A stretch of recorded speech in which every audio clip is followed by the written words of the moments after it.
Oke, Assalamualaikum warahmatullahi wabarakatuh. Saya mau menjelaskan sedikit tentang tools yang saya buat untuk memudahkan dalam kegiatan validasi. Yaitu ada dua, yaitu tools sampling untuk pemilihan set yang akan divalidasi, kemudian untuk cara melakukan validasi di lapangan. Yang pertama, dalam penentuan sampling.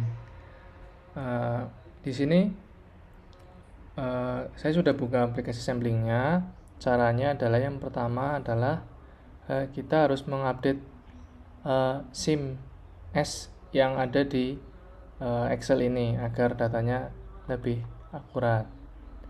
Saya contohkan, update data SIM S, kemudian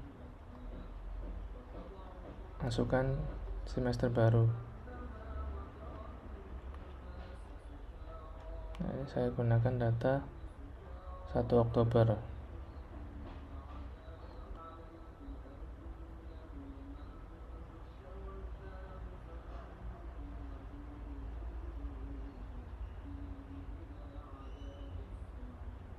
Ya, datanya sudah.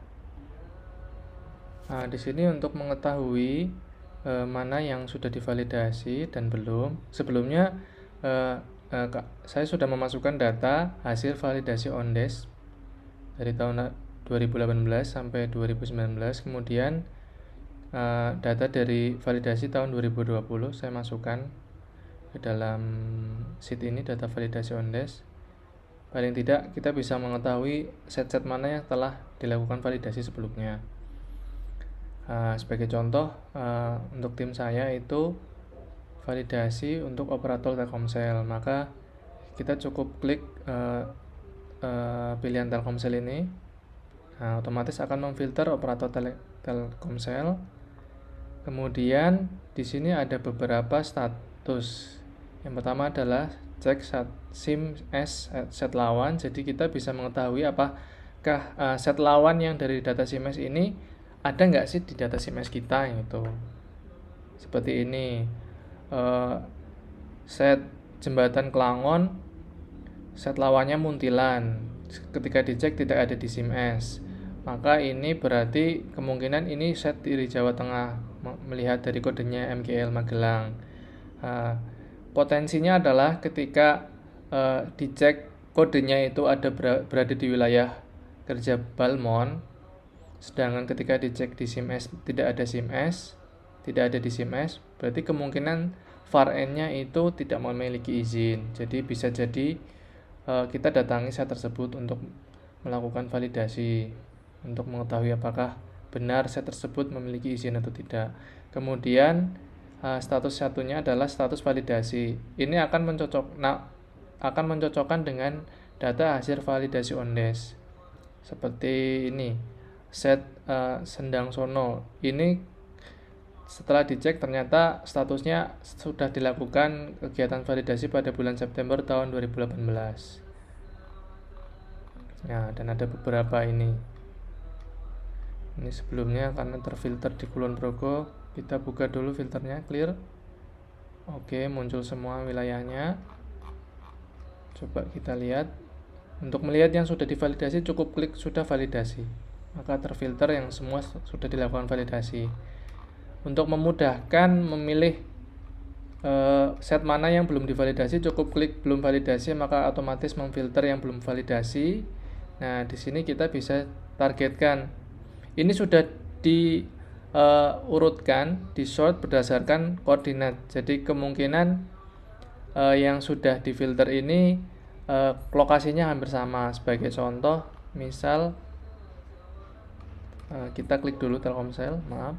Nah, ini sudah muncul Telkomsel. Nah, ini sudah difilter. Kita juga bisa mencari data. Nah, seperti ini contohnya. Kita akan melakukan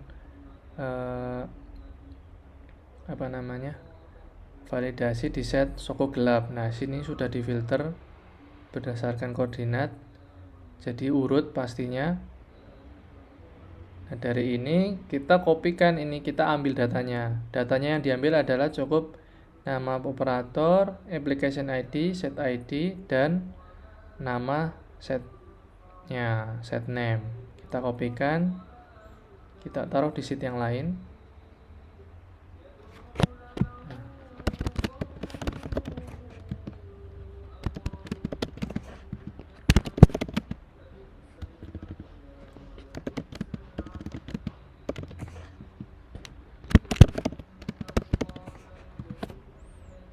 Kita kopikan di sini.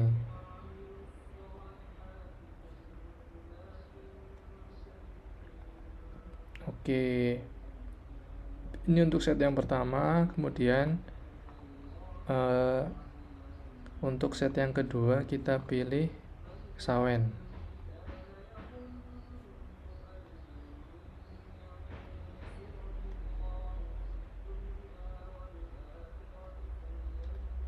Oke, ini kita rapikan.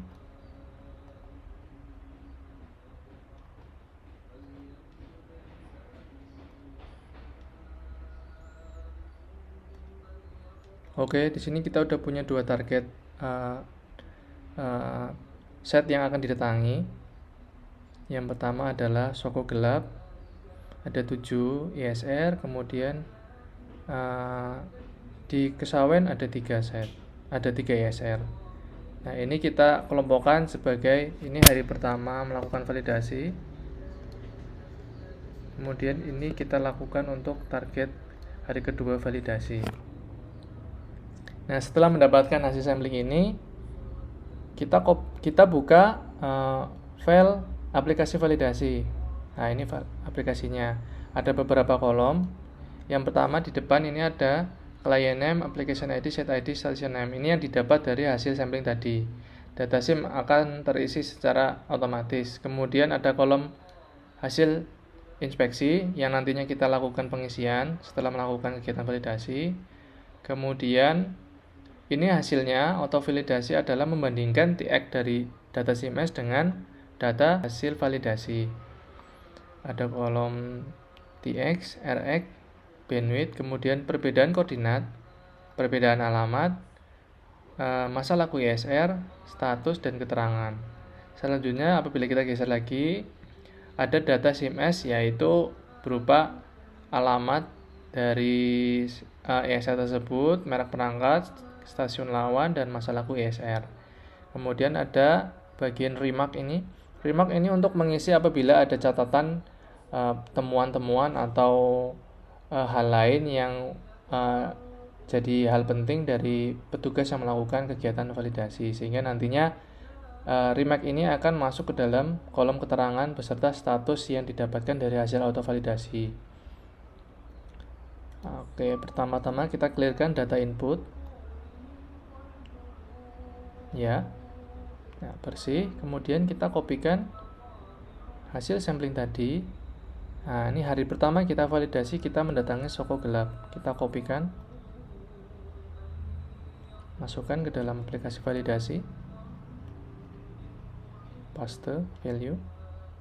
Nah, setelah dimasukkan, kita proses validasinya. Maka otomatis akan memasukkan formula rumusnya secara otomatis sesuai dengan data yang kita masukkan. Seperti ini.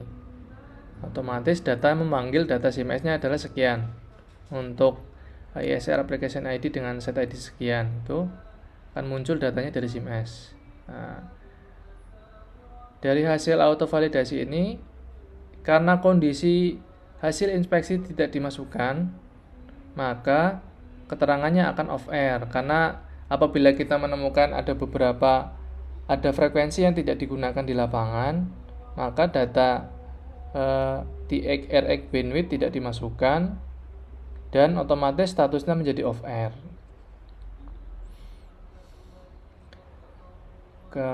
Kita contohkan saja, kita samakan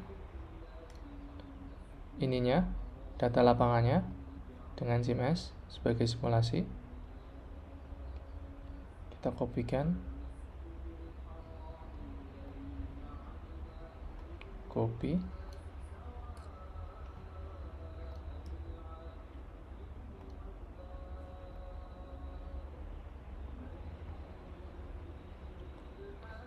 Oke, sudah dimasukkan. Biasanya ketika melakukan validasi disarankan pertama kali masuk adalah mengecek koordinat menggunakan GPS yang teman-teman miliki dengan akurasi maksimal 3 meter. Maksimal 3 meter agar datanya akurat. Ini disimulasikan saja, ini adalah lokasi lokasi yang diukur di bawah tower set yang kita datangi. Nah, ketika dimasukkan, maka akan langsung ketahuan perbedaan jaraknya. Nah, perbedaan jaraknya adalah 0,03 meter. Maka ini statusnya aman secara koordinat, tidak merah. Apabila ada perbedaan, misal saya rubah ini menjadi 50. Nah, statusnya akan merah. Selanjutnya ini kita contohkan aja, perangkatnya kita samakan dulu. Copy.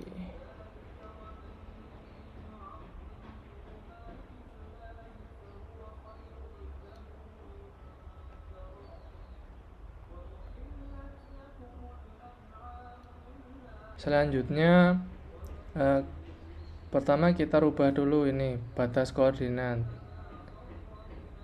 Sebagai contoh misalnya kita batasi perbedaan koordinat itu paling tidak 20 meter. Nah, maka dia akan membandingkan apabila di atas 20 meter, maka status perbedaan koordinat ini akan merah. Kemudian selanjutnya kita lakukan pengisian data hasil inspeksi di lapangan. Sebagai contoh, apabila kita isikan dua data ini sama dengan data SIMS, data di lapangan, ketika kita cek langsung di NE-nya ternyata sama. Nah, maka hasilnya apabila sesuai akan berubah warnanya hijau. Dan ini ada yang kuning, ini artinya ada yang tidak sesuai dengan ISR. Nah, tadi secara TX, RX, bandwidth semuanya sama. Tetapi tadi kan koordinat kita ada rubah tuh.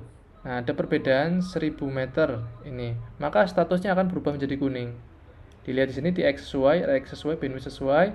Ada perbedaan koordinat sejauh 1000 atau 1 kilo. Nah, alamatnya sesuai, maka statusnya berubah. Ada perbedaan koordinat maka tidak sesuai dengan ISR, sedangkan yang lainnya sesuai ISR. Kemudian keterangan akan memberikan info. Yang tadi tidak sesuai, infonya adalah ada perbedaan koordinat sejauh 1 km. Nah, selanjutnya sebagai contoh, ini tadi statusnya akan menjadi kuning apabila ada yang tidak sesuai, sedangkan hijau ini apabila semua parameternya sesuai, TX, RX, bandwidth, dan koordinat sesuai. Nah, apabila misalnya bandwidthnya melebihi yang sesuai isinya adalah 28 mega, sedangkan kita isi di lapangan sebagai 30 mega, maka statusnya akan beda, bandwidth beda, dan di keterangan statusnya akan bandwidth tidak sesuai. Kalau semisal frekuensinya kita rubah jadi di lapangan cuma 15.000, TX-nya beda, keterangan juga TX dan bandwidth tidak sesuai. Kemudian RX-nya juga berbeda, 14.000, maka statusnya akan TX, RX, dan bandwidth tidak sesuai. Kalau koordinatnya kita simulasikan juga berbeda, semisal jadi 40. Nah, ada perbedaan sejauh, tambahan infonya di sini kita rubah jadi, nah, koordinat ada perbedaan koordinat sejauh 694.9. Ya. Terus apabila ada catatan, kita tambahkan di sini di remake. Dari data CMS arahnya adalah ke samping kemiri. Ternyata aktualnya adalah data lapangan. Misalnya kita tambahkan data lapangan var N2 Karang ke Kutoharjo misalnya. Oke, maka di keterangan akan ada tambahan data lapangan var N2 Kutoharjo. Seperti itu. Nah, kita ini kita samakan saja data lapangannya. Memastikan bahwa data lapangan hasil dari inspeksi sesuai. Kemudian apabila ditemukan ada yang ilegal, maka kita cukup kopikan ini satu, copy, pindahkan ke bawahnya, paste. Kita hapuskan application ID-nya dan set ID. Nah, otomatis dia tidak akan membaca data dari SIM-S. Makanya ini kosong. Hanya saja ditemukan di set Soko gelap ini ada penggunaan frekuensi sekian, data lapangan sudah dimasukkan, DX, RX, bandwidth. Karena tidak ada application ID dan set ID, karena frekuensi yang digunakan itu tidak ada, dan di data SIM-S kita juga tidak ada, dimasukkan saja, hanya saja application ID dan set ID dihapus, maka otomatis statusnya akan menjadi ilegal. Begitu. Setelah selesai kegiatan validasi, hasilnya sudah ketahuan, kita cukup simpan ke form validasi ini. Sebelumnya ini kita hapus dulu, ini data sebelumnya. Nah, ini kita masukkan ke form tadi, ke form validasi yang nantinya akan diberikan ke teman-teman operator untuk melakukan klarifikasi. Cukup klik copy ke form. Otomatis data tadi akan langsung masuk ke form validasi. Maka di sini statusnya langsung ketahuan. Status tidak sesuai 2, sesuai ISR ada 5 dan ilegalnya 1. Keterangannya sesuai dengan yang tadi ada di form input. Lanjut, apabila kita akan melakukan validasi di hari kedua, kita hapus data ini, clear data input. Yes.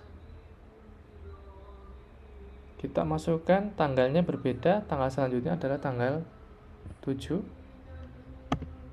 hari kedua.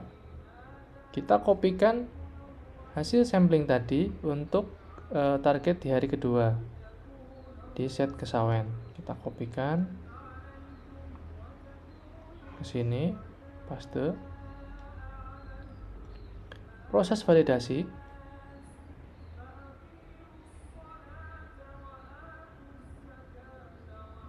Kita masukkan data lapangan, kita simulasikan bahwa datanya sama dengan SIM-S untuk mempercepat saja. Kita masukkan ke sini.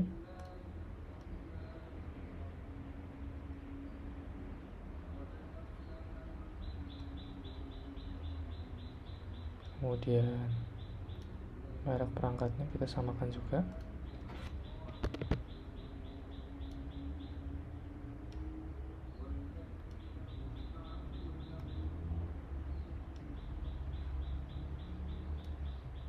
Dan data lapangan kita samakan juga. Oke. Kemudian untuk bandwidth sendiri, ketika bandwidthnya melebihi dari data yang ada di SIM-S, maka statusnya akan menjadi bandwidth berbeda dan statusnya akan tidak sesuai. Namun apabila bandwidthnya di bawah dengan bandwidth yang diizinkan, semisal izinnya adalah 28 MHz, sedangkan yang digunakan hanya 14 MHz, maka statusnya akan sesuai karena masih dalam bandwidth yang diberikan kepada Telkomsel pada nomor ISR tersebut, dan di bawahnya masih aman. Sedangkan apabila melebihi bandwidth yang diizinkan, maka statusnya akan tidak sesuai ISR. Ini validasi hari kedua telah selesai. Kemudian kita kopikan ke form. Otomatis datanya akan menambah data yang sebelumnya. Nah, di sini langsung terakumulasi ada 11 ISR yang telah kita validasi di dua set, Soko gelap dan kesawen. Langsung muncul rekapitulasinya. Ini udah menjadi pengisian form validasi yang sesuai dengan form yang ada ini, bisa langsung kita serahkan ke operator pada hari itu juga. Jadi bisa direkap dalam harian, hari selesai kirim, atau setelah kegiatan berakhir, saat itu juga kegiatan validasinya. Karena semua data sudah dimasukkan ke form validasi dan bisa langsung diteruskan ke teman-teman operator untuk diklarifikasi. Apakah yang ilegal ini benar-benar ilegal atau mereka juga punya izin sendiri? Nanti kita lakukan cross-check kesesuaian dengan database kita. Mungkin ada yang berbeda. Nah, ini yang selanjutnya akan dibahas dalam kegiatan klarifikasi. Segitu saja penjelasan dari saya. Mohon maaf apabila ada kesalahan dalam pengucapan. Semoga dapat membantu teman-teman dalam melakukan kegiatan validasi. Terima kasih. Assalamualaikum warahmatullahi wabarakatuh.